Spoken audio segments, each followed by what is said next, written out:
Here we divide 305 by 2 in long division method.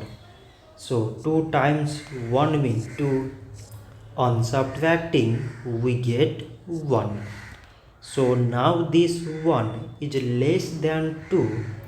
So we put down the number beside this 0. So now it became 10 and 2 times 5 means 10. On subtracting we get 0. So now again we put down the number beside this 5 and we remove this 0.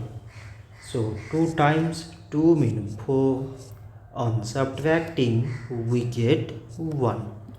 So now this 1 is less than 2 and there is no other number beside.